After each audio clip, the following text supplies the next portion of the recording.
नमस्कार, मी doctor Vishal Karande, SV agro solution company Pune या कंपनीच्या माध्यमातून आज आपण चेतन आवटी राहणार मौजडिग्रज तालुका मिरज जिल्हा सांगली यांच्या 10,001 या ऊस पीक व्हरायटी आहे त्या क्षेत्रावर आलो आहोत.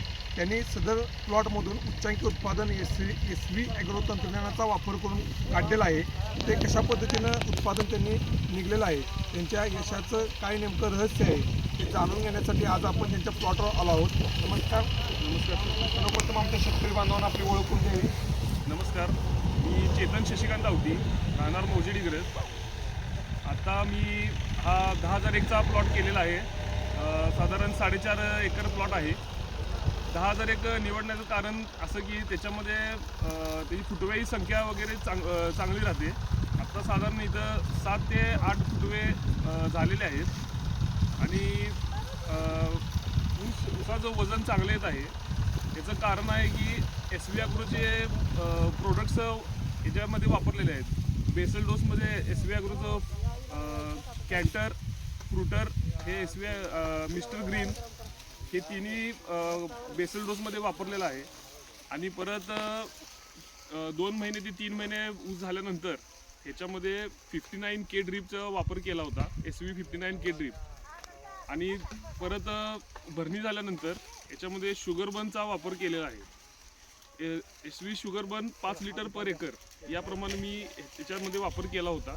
त्याच्यामुळं पेऱ्याची उंची, ऊसाची जाडी वाढण्यास चांगली मदत झालेली आहे. आणि मी प्रोडक्ट SV ॲग्रोचे प्रोडक्ट वापरलेले आहेत, तुम्ही वापरा. आपण SV ॲग्रो तंत्रज्ञान कशा पद्धतीने वापरलं ते ह्या प्लॉटला सांगितलं. सदर प्लॉट आपला किती महिन्याचा आहे आणि आता किती पेऱ्या तयार आहेत या 10,001 पिकामध्ये? आता सदर प्लॉट आहे जो 13 महिन्याचा आहे आणि 35 ते 40 कांडी ऊस तयार आहे. 13 महिन्यामध्ये 35 ते 40 ऊसाच्या पेऱ्या तयार आहेत आणि खूप सुंदर असा रिझल्ट आपल्याला दिसून येतो. ऊसाचं वजनसुद्धा खूप चांगल्या पद्धतीने येत आहे आणि अशा पद्धतीनं SV ॲग्रो तंत्रज्ञानाचा वापर करत 10,001 या व्हरायटीमध्ये त्यांनी एक चांगला कमी वेळेत एक चांगलं उत्पादन मिळवण्याकडे त्यांची वाटचाल सुरू आहे.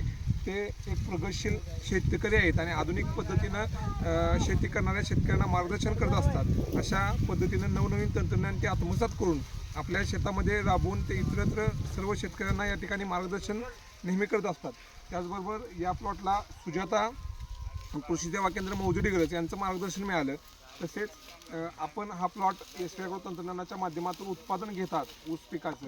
त्यानंतर जे ऊस उत्पादक शेतकरी आहेत, बऱ्यापैकी शेतकऱ्यांचं 10,001 व्हरायटी आहे, या शेतकऱ्यांना आपण काय संदेश देऊ शकता? व्हरायटी कमी वयाची आहे. याच्यामध्ये ते ह्या व्हरायटीची खोडवा आणि निडवं हे पीक ही आपण चांगल्या उत्तम दर्जाचं घेऊ शकतो आहे. आणि त्याच्यामध्ये SVचं प्रोडक्ट वापरून त्या ॲव्हरेजमध्ये चांगला फरक करू शकतो आहे. त्यामुळं व्हरायटी लावण्यास काय हरकत नाही. तेव्हा सर्वच शेतकरी बांधवांनी आपल्या प्लॉटमध्ये SV ॲग्रो तंत्रज्ञानाचा वापर करावा आणि हा वापर केल्यामुळं विक्रमी उत्पादन आपलं येतच राहतं.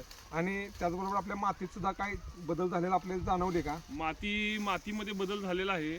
माती चांगली भुसभुशीत झालेली आहे आणि मातीचा पोत वाढलेला आहे चांगला. ऑर्गॅनिक कार्बन आता परत चेक केल्यानंतर दिसेल, पण ऑर्गॅनिक कार्बनसुद्धा वाढलेला आहे. त्यामुळं उच्चांकी उत्पादनाबरोबरच आपल्या मातीची सुपीकता असेल किंवा मातीतील ऑर्गॅनिक कार्बनचं प्रमाण वाढवण्याचं कामसुद्धा SV ॲग्रो तंत्रज्ञानाच्या माध्यमातून केलं जातं. त्यामुळे जे या महाराष्ट्रातील सर्व शेतकरी यूट्यूबच्या माध्यमातून आपल्याला ऐकत आहेत त्यांना मी एक आवाहन करतो की आपणही आपल्या क्षेत्रामध्ये SV ॲग्रो तंत्रज्ञानाचा वापर नक्की करा आणि आपणही उच्च उत्पादन मिळवू शकतो. जोडीला फक्त SV ॲग्रो तंत्रज्ञान हवं. त्यामुळं आपण आपल्या भागातील प्रतिनिधींच्याबरोबर संपर्क साधून SV ॲग्रो तंत्रज्ञानाची जोड धरूया आणि उच्च उत्पादन घेऊया. त्याचबरोबर ह्या व्हरायटीबद्दल किंवा एकंदरीत ह्या तंत्रज्ञानाबद्दल आपल्याला शेतकरी जे प्रश्न विचारतील त्यांना आपला कॉन्टॅक्ट नंबर आपण शेअर करा, म्हणजे ते शेतकरी आपल्याशी संपर्क करू शकतात. शेअर करूया. हा नंबर आपला, माझा नंबर आहे 94 23 87 28 57. यांच्या नंबरवर संपर्क साधून आपणही त्यांच्याकडून मार्गदर्शन घेऊ शकता. त्यामुळे सर्व शेतकऱ्यांनी SV ॲग्रो तंत्रज्ञानाचा वापर करावा असं यांनी सर्वांना आवाहन केलं आहे. मी सुद्धा सर्व शेतकरी बांधवांना आवाहन करतो की आपणही आपल्या ऊस जे पीक आहे या ऊस पीक क्षेत्रामध्ये एसव्ही ॲग्रो तंत्रज्ञानाचा वापर नक्की करावा असं मी सर्वांना आवाहन करतो. धन्यवाद. समृद्ध माती तर शेती अभियान. This is a generational responsibility. Save soil.